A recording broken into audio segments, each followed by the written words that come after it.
Welcome everybody. Sometimes I feel like this is a group therapy session. Parents who are quite ready to let go.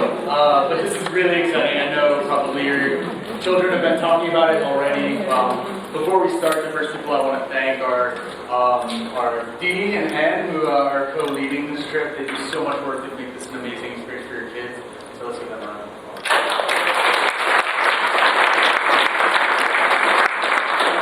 Jason Roach is here, you may have met him several times already, but he's our grade 6 team leader and our librarian.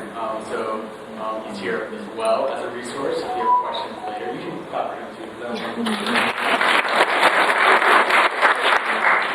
We go on these trips for a variety of reasons, and I was just with the grade 7 and 8 parents, and some of them are old hat at this, and they're going all over the world. So in 7 and 8, they go to places like Tanzania or Cambodia or Nepal, just have these amazing service learning experiences, and come back and actually engage in projects that really make a difference, answer our mission statement to create contributors and contributors to a rapidly changing world. Our Week Without Walls program, even in grade 6, is really designed to bring out those outcomes that are expressed in our mission and our core values and in our student profile. Cultural awareness is a big factor. There's 4 kind of prongs to our approach and 4 outcomes we hope to have for students. Actually, I'll start with life skills.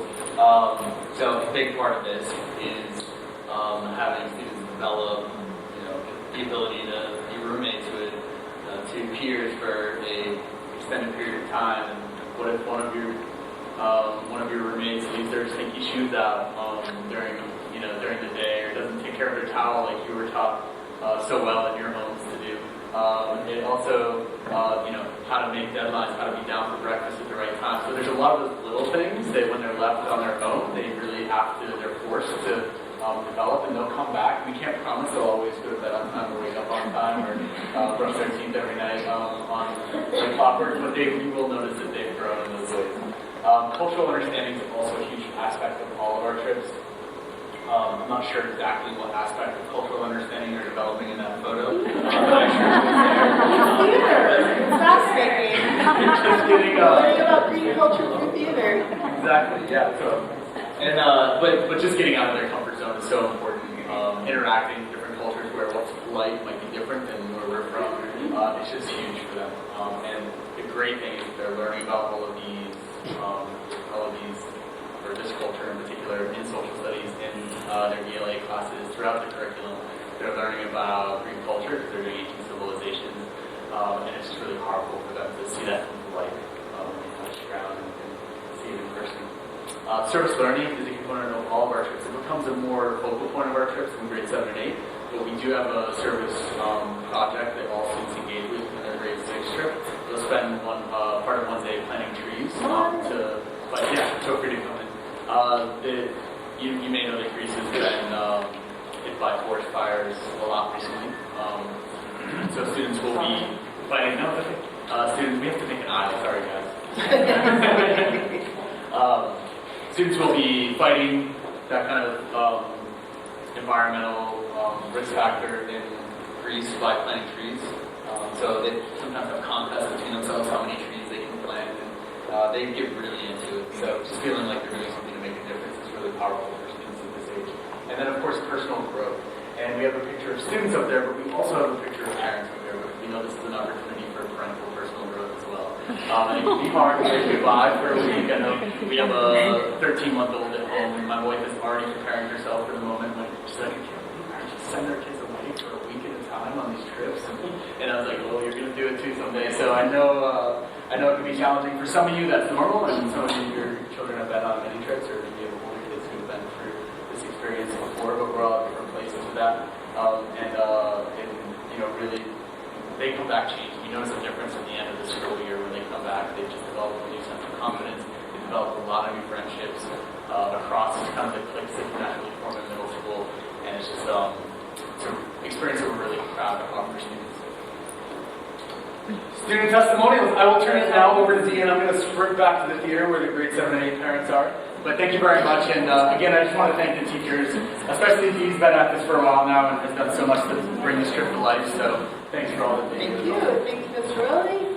And thanks for everybody that just came in. Thank you so much for coming. I want to introduce Ms. Silva as well. She's going to talk in just a couple of minutes, but she's the middle school 6th grade counselor, and so she may be meeting with your child or with you if you have some concerns. You're welcome to reach out to us or obviously to her. So we're not going to go through everything that's happening on the trip because that's a whole other step in the process. We want to get you understanding why it's so important for your children to be able to go on this experience. And so we just have a little bit of information, and we do have a parent coming in a little bit who's going to talk to you about her experience with her child going. She's an 8th grader, and she's in that meeting right now, so she should be here in a couple of minutes, so we might pass that and come back. So this was from last year. These were students that are currently in 8th grade, and I was curious what they got out of it. What did they get out of being on the 6th grade trip? And going in through 7th grade, made new friends, and we had how to budget our money. They don't have to pay for much of anything, but you will probably give them some money for snacks or for souvenirs, and they have to figure out how to make that last for a week. When they want to buy everything they possibly can on the first day, like we often do, right? And so they learn how to budget their money, how to look after themselves and other people, especially as a roommate group. They'll take advantage of just checking, somebody's checking the room or somebody has the alarm clock, and just making sure that they're always together. We do a lot of stuff where they're with their roommate group, and so making sure that everybody's there and helping each other out. Learning how to be responsible for their things. How many of you are like, you left it and it's there and we left something, okay? And so they have to learn to be responsible. We pack up and leave hotels. We move rapidly as they will change in the world. We move every couple of nights. And so they have to learn how to not unpack everything to then pack it back in there. And so it's a really important thing because you, as a parent, I'm sure, are like, I'm tired of cleaning up after you. I'm tired of picking up after you. And by the time they get back from this, hopefully, they've learned to check on their own belongings and that they have everything that they packed and they know what's in there. How to stay organized and that I need a watch. We have now made that an actual requirement for the trip is that they have a watch. So many of them have a cell phone, and we'll talk about how that ends up working out the trip at a later time. But it's really important. They need to be at certain places at certain times, and we say you need to be back in 20 minutes, or you need to be back at 1:30 or whatever time, and they have to be able to keep track of that time. And they're always in groups when that happens, but if nobody in the group has a watch, that has come into account in the past. And build stronger bonds with current friends. So many of your kids are either new to the school or have been at the school for a long time or a couple of years, and they get to know new people that they wouldn't normally hang out with, but they also get to know the people that they are already friends with in a better and deeper way. And we had a student a couple of years ago come and talk, and she had in her roommate group was one of her best friends and then a girl that neither one of them really knew. And now, like within that 1 week, that changed their entire relationship. She's like, she's one of my best friends ever now. And so those are things that are also great sometimes to break them out of the friendship groups that they're so glued to and allow them to meet some other people. So we're going to find out what Yvelle has to say in a little bit when she gets here, but I want to go ahead and move forward with a couple of other things. But Ms. Silva's going to talk. Come on. This is a book recommendation that we have for parents.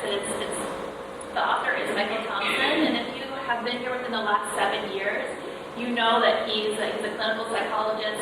He's been to our school twice within the past 7 years. I think 7 years ago, and then 6 years ago. I think he came 2 years in a row.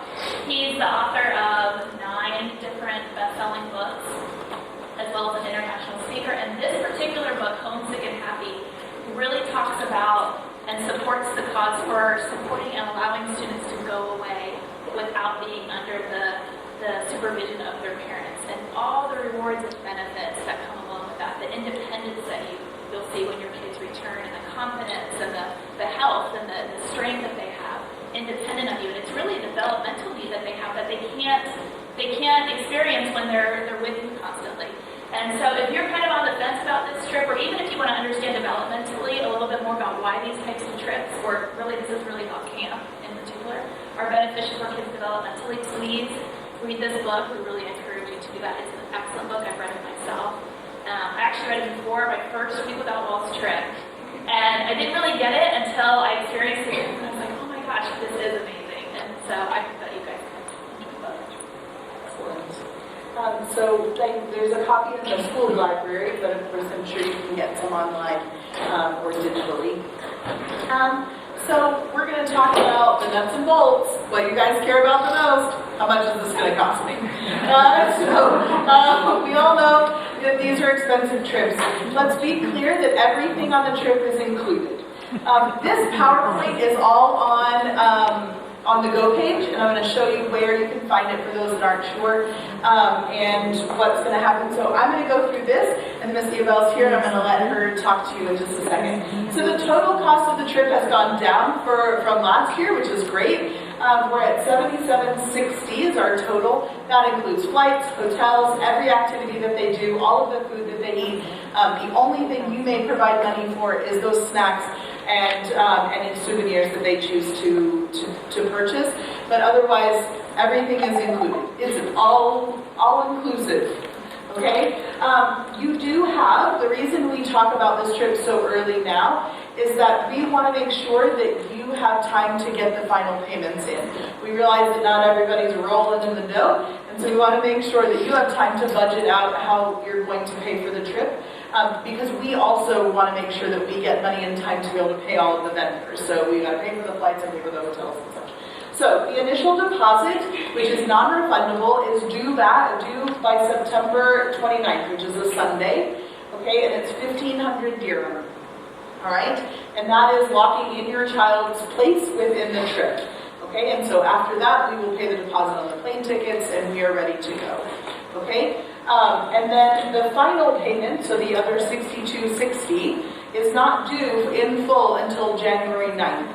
Okay, you can do the payment however you choose. If you're like, dude, I just want to pay it, be done with it, pay it. Do it by September 29th, and you're done. Okay, if you want to pay it over a period of time, you can make payments however you want. If you want to just pay the 2 times, that's fine. So it's up to you to decide. All the payments go through Mohammed in the business office. He takes checks, he takes money transfers, cash obviously, and he also takes credit cards. Okay, so it's up to you how you choose to pay with it. I know many of you have multiple children you're paying for, and so you're trying to figure out how to deal with the money situation. But the dates are really important, and so we really hope that you will try and appreciate that we set a deadline for a reason, because we do have people we have to pay. So we have to get everything together, and then we have to pay for the plane tickets, and we have to pay for the hotels and all of the guides and everything like that. And so those deadlines really need to be as hard and fast as possible, okay? And if you have any issues, feel free to contact us, and we will do our best to work with you as best we can, okay? And I'm going to go back here. We'll go back since Ms. Abel's here. We want to welcome her time. So come on up.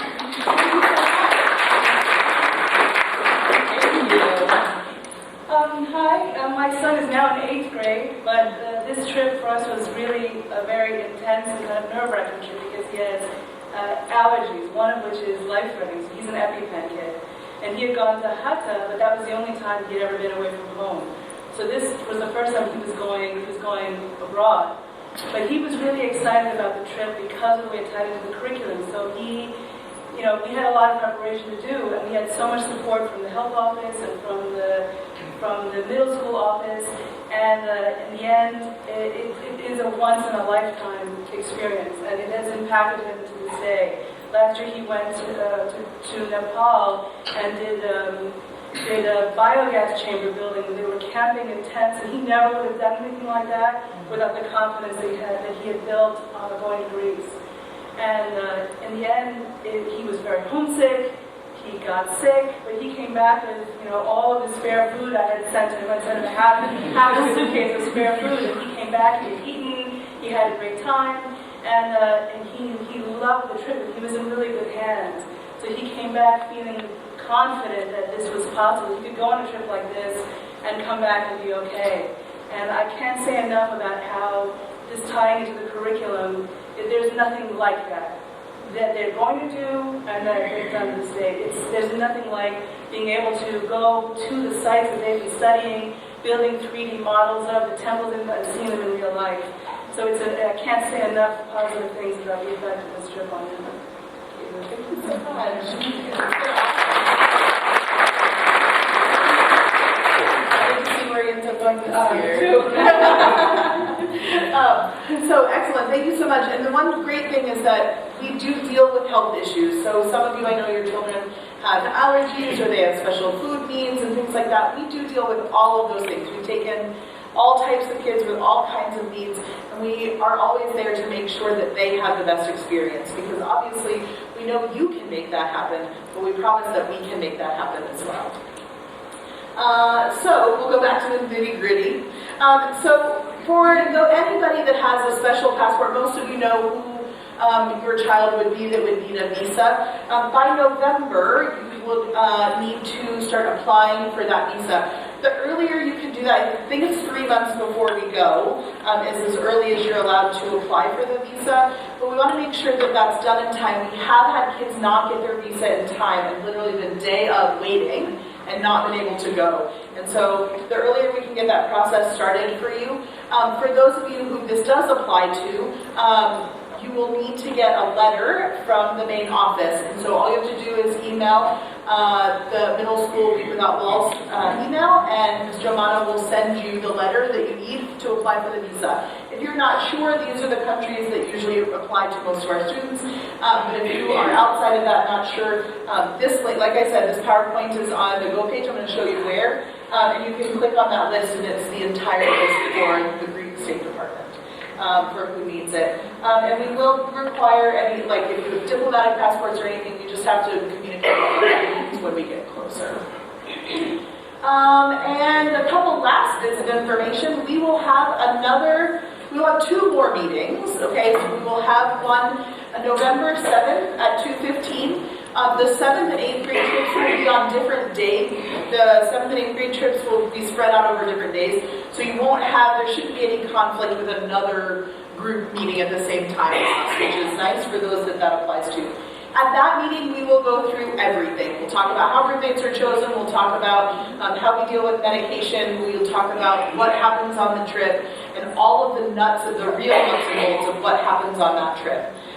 There is a way for you to find out a little bit more, and I'm going to explain that in just a second. So we'll talk about all of the information.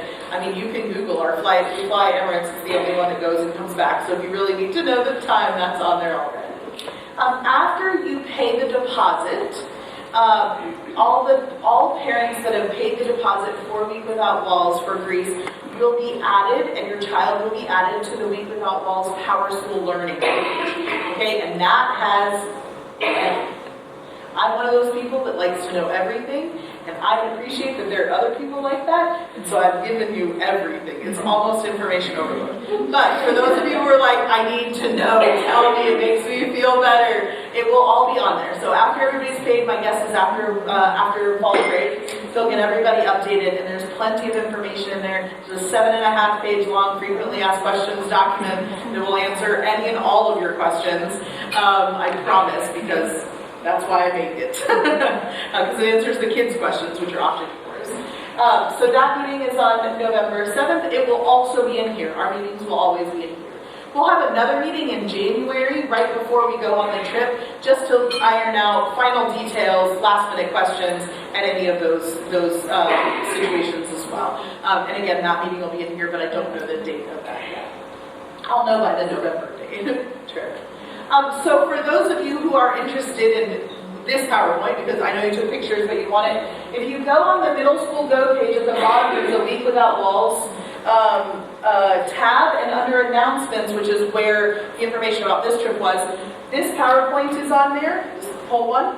And then on that page, this is the page. So here's the parent meeting. This video that they're making right now will also be posted on here. Okay? And this video, my screen didn't allow me to get more of it. This is the video we showed the kids today of the trip. So this is from the bus 3 trip that went last year. We had a teacher, our tech teacher was on that bus. And he did an awesome video. He interviewed the kids about what they were excited about. They talked about things that they'd learned and what they saw while they were in the experience, and then what their takeaways were. So it's a great way for you to also see, where do we go? What are they eating? What's happening? See their smiling faces. We promise they're not miserable. And then also hear what the kids had to say about the experience. So your students watched that today, and so I encourage you to take it. It's 23 minutes, but it's worth it. It's worth seeing what all happens on the trip, so that, especially for those of you who are still a little, I'm not sure, it might pump you up, because it definitely pumped up some of the kids that we've heard are a little on the fence. They were definitely some edge of seat moments today, and that was really fun. So that's also on this page. This will be the only information that gets posted on the Go page. After you are added to the Week Without Walls PowerSchool Learning page, don't go here, because it will be on PowerSchool Learning. Okay? Do you have any questions about any of the stuff we've talked about today? We'll get into all that other stuff later, even though I know you want to know it, because I do. Any questions? The day the kids leave for, do they come to school or No, so the flights scratch all of that. They'll meet here. So the departure will always meet, we will always leave to the airport from here, but when you are picking them up at the end of the trip, you will pick them up at the airport. Okay, because it's at 12:20 a.m. I don't click it. So we leave on 2 different dates. There's one trip that will leave on the 14th and come back on the 21st of February, and the other trip leaves on the 15th, come back on the 22nd. They will not know which trip they are on until the second week of January. Okay? And we don't take any recommendations or requests, because I can't make all of your requests out. Okay. We split the group because it's too many kids. They've done it in the past. My first year, this is my 4th year, our first year actually, and many years that Miss Laris Weaver was doing it, it was everybody together, and it's a lot of kids. you get on an Emirates plane with 150 kids, and you're like, can I change my flight? I don't want to be on this plane. 70 kids, it's a little bit easier. So it's just easier for us. We split up into 4 buses, and so it's just easier. Yes. So there will be, unlike, for those of you who have children who have gone in the past, there will be school on that Thursday beforehand, but we still have the Sunday after the trip off, even though middle school, or high school and elementary school still have together. Man in the back? How do you split the groups? It's all by roommate group. So we'll talk a little bit more about that when we, at the next one. Yes, ma'am? how many adults will be going? There are 5 on each bus, so a total of 20 adults. Yeah. Yes, ma'am? Will they be in charge of their passports or is there? Sure, I got me with my passport. I'm definitely not using that. No, they only have their passport when they need it to go through immigration, both in Greece and in Dubai. That's all. And then we take it back. We give it to them to get through onto the plane. We take them back, and they don't have them otherwise. They stay with us. Yes, sir. Difficulties or obstacles you might have faced in previous studies? Obstacles we've had. To be honest, I really haven't had any. We've been really fortunate. My first year, we had a number of kids that got sick. And we did have one kid that needed to have antibiotics, so we called the parents just to let them know. And luckily, we were fortunate enough that we had a doctor on our actual bus with us, and so she was able to get antibiotics, but otherwise I haven't. It's mostly the odd logistical thing. So there's four buses on separate itineraries hitting the same places, but just in a different order. And we'll run into a day where one of the buses is supposed to go to Delphi, and the archaeological sites are all closed because of the strike. So the tour companies are really good about helping us find an alternative, and we'll go down to nearby monastery and check that out instead. Or there's always an alternative. It's generally that kind of thing. Sometimes it's cold. Yeah, like last year there was rain, so one group couldn't do the tree planting because it wasn't safe for them, and so they went to a park and had a good time. It wasn't raining there; it was just raining where it was. Yeah, you tree planted. They didn't though. For whatever reason, it was too weird. And what is cool this year about the tree planting is we are actually going back to where we used to plant. So last year we planted in a different place. is where we've planted at least for, I think, the last 12 years before this year, was burned down by forest fires, so 2 years ago. So it'll be nice for us to be able to go back and say, we're replanting our own trees, like we were literally regenerating what we had. Yes, ma'am. So I have another player in Woodland Greece, and Yeah. she got sick on Wednesday. I got that right at phone call, and it was handled really well. Yeah. She had antibodies, she said I rested, they were really good. We checked everything, her fever went up, and she said, so that was the positive experience of her child being sick and being handled. Great, thank you. Yeah, we had a good, Do you take care of the medicines or? there is somebody on the trip. So we have 4 chaperones who are teachers, okay, and then you have a 5th person who's totally there in charge of medical. So they are, we're all trained in CPR and first aid and EpiPens and all of that. That person's entire purpose is to be there for the I'm feeling nauseous, or I have a cold, or we had a kid last year, like a lollipop that was covered in deodorant because he thought it would be cool, and then got super sick. 2 of them, by the way. His roommates were like, "What are you doing?" He's like, "It's okay." He got really sick. And so he couldn't climb Dumpy, so she stayed with him at the bottom while he held the puke bag in case he You're also in charge of monitoring medication. Yeah. If you have a child that needs medication, they supervise all that. Yeah, so we'll talk more about the medical stuff when we get closer to what all is included in the bag, how you deal with medications. We'll talk all about that in November. And I promise we can get it all covered. It all goes through the medical center. Do we have contact with them though or? No. Yes, ma'am. That is No, all of it.